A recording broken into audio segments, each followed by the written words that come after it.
It's my pleasure to invite someone to the stage who many people in this room know.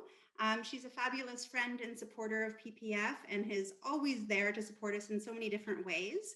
It's my pleasure to introduce Jane Tabor. Jane is a vice president at National Public Relations. Before that, we all knew her as a political journalist on Parliament Hill for 20 years. She plays a really important role with PPF as one of our mentors of the Action Canada Leadership Program, which is a leadership and public policy training program that PPF took on 4 years ago. And she plays a really key role with that group of young public policy leaders as she guides them through their year of fellowship with PPF. Tonight, Jane will be in conversation with our distinguished honoree, Rob Russo, who's this year's recipient of the Hyman Solomon Award for Excellence in Public Policy Journalism. Over to you, Jane, and over to you, Rob. Oh, thanks very much, Julie. I appreciate it. And I'm thrilled to be speaking to Rob Russo tonight. Rob is one of the most respected journalists in the business, and he's been telling Canadian stories to Canadians for, should I say, more than 40 years? I'll say several decades. As a journalist for Canadian Press, the country's wire service, and then the CBC, the country's public broadcaster, Rob has chronicled our history from within the country and from the outside as well. He's worked in Toronto, Montreal, Ottawa, Quebec City, covering all these breaking stories from the 1995 referendum. He's been on countless election campaigns, covered leadership contests. And every prime minister from Brian Mulroney to Jean Chrétien to Stephen Harper and Justin Trudeau, I think Kim Campbell and John Turner were in the mix as well. As the CP bureau chief in Washington, Rob was there to help Canadians understand the Clinton and Bush Jr. years. He wrote about Monica Lewinsky, 9/11, and Mike Weir's spectacular win at Augusta National. From the Oval Office to the Prime Minister's office to the golf course to the Vatican, Rob's been there and he's been telling stories to Canadians. Recently, he stepped down after 7 years of leading the CBC Ottawa Bureau, but he says this is not retirement. He calls it rewirement. So I'm going to dig into that because I'm intrigued what that means. And so remember, during our conversation that you can tweet, of course, and to ask lots of questions. So ladies and gentlemen, this year's recipient of the Hyman Solomon Award for Excellence in Public Policy Journalism, Rob Russo. Good evening, Rob. Hello, Jane. Thank you for that kind introduction. I was afraid you were going to start by saying I've been telling everybody that I'm the most respected journalist in town for decades. You do me honor. The Public Policy Forum does me honor. And I must say that when I first arrived in Ottawa all those years ago, that somebody like Hyman Solomon was on Mount Olympus, and I could barely touch the hem of his garment without shrinking in humility. But I learned from him, and I learned from others in newsroom leadership like Ellie Elboim, that you could advance the interests of journalism and public policy by making people like smart public servants, smart political staff, your friends, your confidence, that you could gain their trust. And I'm very, very delighted to have this honor. And some of those people that talk to me and try, I wanted they would normally attend the dinner, and I could thank them discreetly, but I want to thank them now. And I also want to thank a couple of other people, if you'll indulge me, people like Ron McLaughlin and Carol. And welcome back, everybody. So we're taking it from the top again with the great question I asked Rob right at the beginning was, what was the story that you covered that had like the biggest public policy implications of your career, basically? Well, there were lots of them, but almost none of them were by me. If you were asking the one by me, we were talking about Brian Mulroney and the GST free trade discussion, where he acknowledged that he wished he'd timed it a bit differently at 24 Sussex. If you missed it, great story. Email me. We'll get to you later. No, come on. No, but look, I remember covering the demise of the Meech Lake Accord. I remember covering the 9/11 attacks. I remember covering severe economic dislocation in 2008. All of those stories had profound impact on the way we live our lives. The first one, the demise of the Meech Lake Accord, threw the country into a maelstrom of national unity morass. And we literally came within an eyelash of breaking up as a country. And the enormous time and energy that went into keeping the country together, ultimately, successfully. I just wonder, because that's how I made my career. I made my career in effect because nobody else could speak French. And so at CP, they had to bring me in because the sole person who could speak French, Ed Stewart, got sick. But I think of a whole generation that was devoted to keeping the country together. Thank God they did. But what could those energies have been devoted to otherwise? I think of how the first decade of this century was devoted to a fight against terrorism, and how it had a profound impact on our liberties, on how we see the rest of the world, and how we see our fellow Canadians, and on how much we allow government to see and know about us. Profound impacts there as well. And then, I was born and raised at a time when huge deficits were a part of reality. And there was a period in our career, Jane, when all of a sudden we were in clover. We'd made some difficult decisions, and there was lots of money to go around, and we were quite disciplined. And that ended in 2008. We began going into deficits when the first economic dislocation hit. And that was just a precursor to what is a seismic event happening right now. Every time something happens, I always say, this is the biggest story I'm ever going to cover in my life. And something comes along, and it's bigger. And worldwide pandemic, millions affected, too many people dying, all of us trying to cope and trying to stay alive. A huge story with huge public policy implications as well. Right, and we learn lessons from each of those stories and from each of those events to hopefully that will make things a little bit better. I'm always looking for the positive, even in this COVID. Well, one of the things we learn is that we do learn, and as journalists, one of the reasons why we enjoy our job so much is because we never stop learning. Yeah. There is a narcotic effect to being in our job, and that things change like that, and all of a sudden we're doing something completely different than what we thought we would be doing at the beginning of any given day. Yeah, and you mentioned before we were cut off, I don't know if people heard that, how wonderful it was to be on the front page. Well, that really gets the old adrenaline going, doesn't it, when you see yourself? Yeah, in the old style of newspapers, newspapers that people used to read. What is the story that you're most proud of, Rob? I know that's probably pretty hard, but people love to hear that. The one that you broke, the one that that you really were up at night working on. What was that story? Oh, it wouldn't be a story that I'd done. I think that there were people at the Canadian Press, people like Jim Bronskill and Joan Bryden, and people at CP, people our CBC, like Rosie, like David Cochran, like Vashi, who make connections, contacts, get people to trust them. And all of a sudden, we have a story that nobody else has. At the Canadian Press, I was very, very proud of our political coverage. I was very, very proud of both of those newsrooms, and that they went from being agenda-driven newsrooms to initiative-based newsrooms. If you ask me what I'm proudest of, it's those people, the work that they did, rather than anything that I did. Okay, let's reflect on your years in Washington. How long were you in Washington? I said you were there through the Clinton and the Bush years. How many years were you there? Second term of Clinton, so dominated by all kinds of things like Monica Lewinsky, and the first term of George W. Bush. So I like to say that I went from thongs to theocracy. And then, okay, so now reflecting back on when you were there and looking at what Washington's like now, what do you make of all this? It's John Turner recently passed away, and we were, a lot of us, reflecting on what he says and what he thinks. And one of the great moments for John Turner was the 1988 campaign, when he kind of turned it around a little bit, and won respect for that. He had that ad that rubbed out the Canadian border against free trade. That never came to pass.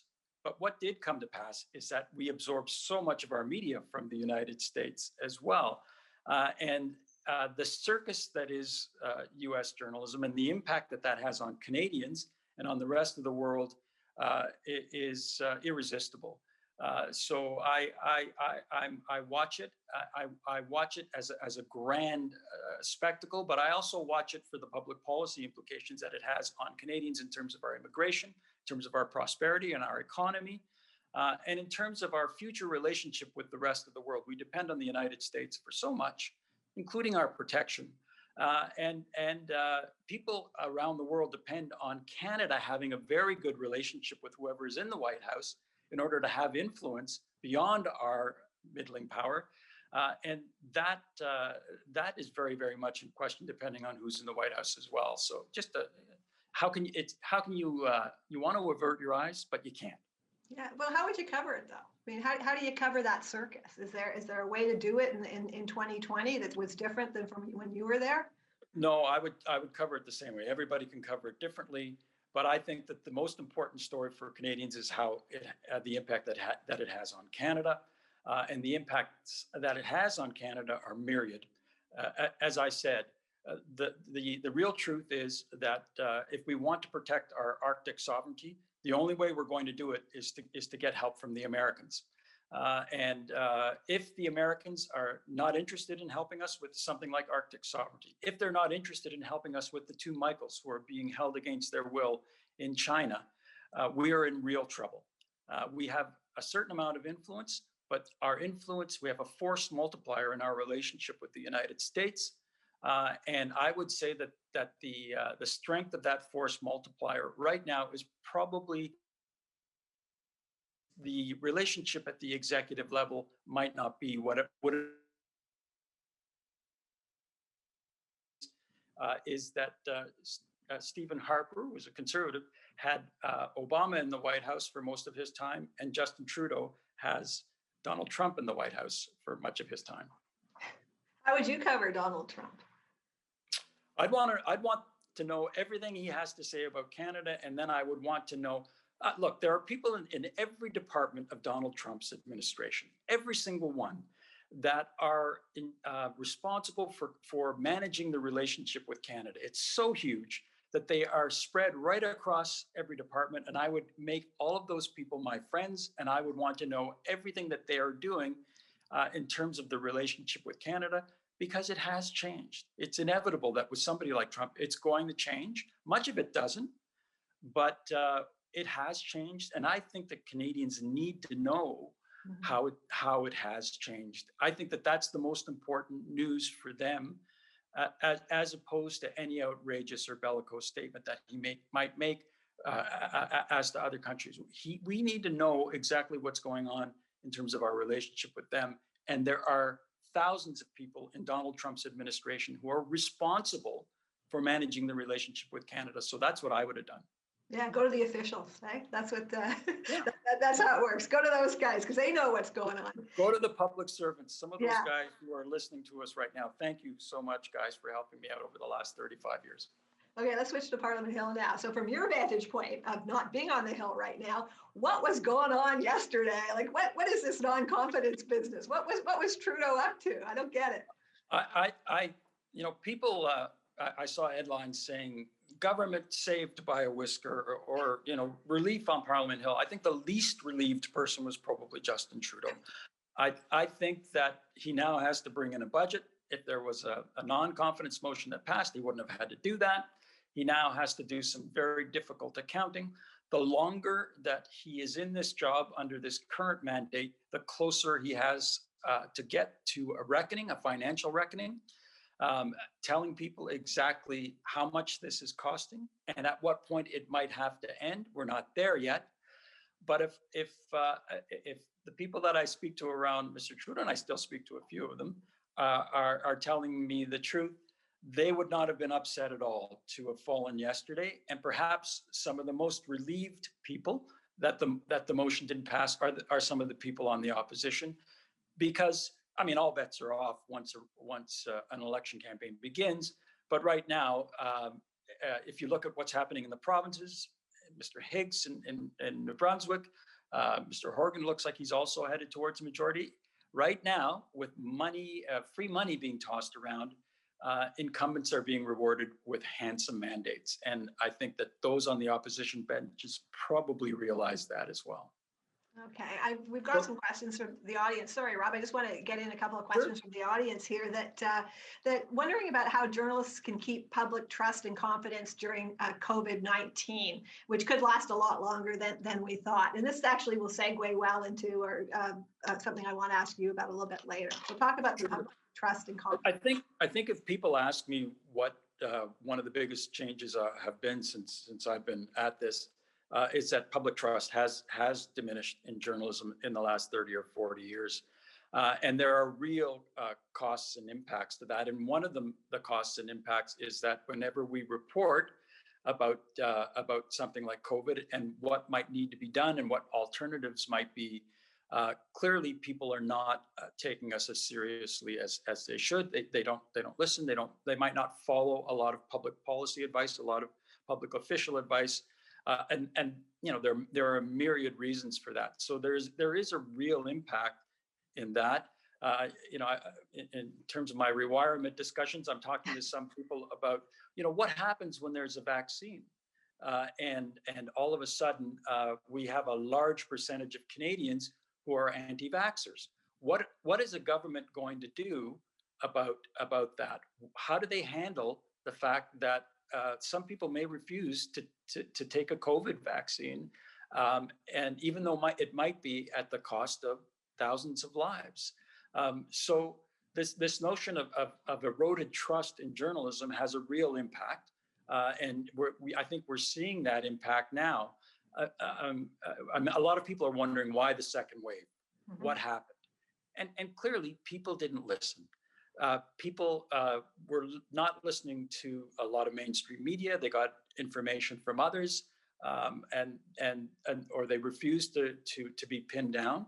And the cost is, as we see it, there can be no other reason beyond. I mean, there are myriad reasons, but one of the large factors in the return of a second wave is because people either let their guard down or they refuse to put it up. Yeah, but what about journalism though? Why is there a lack of public trust? Why is there a lack of confidence in what we've been doing and what you and I have been doing for the last 40 years or so?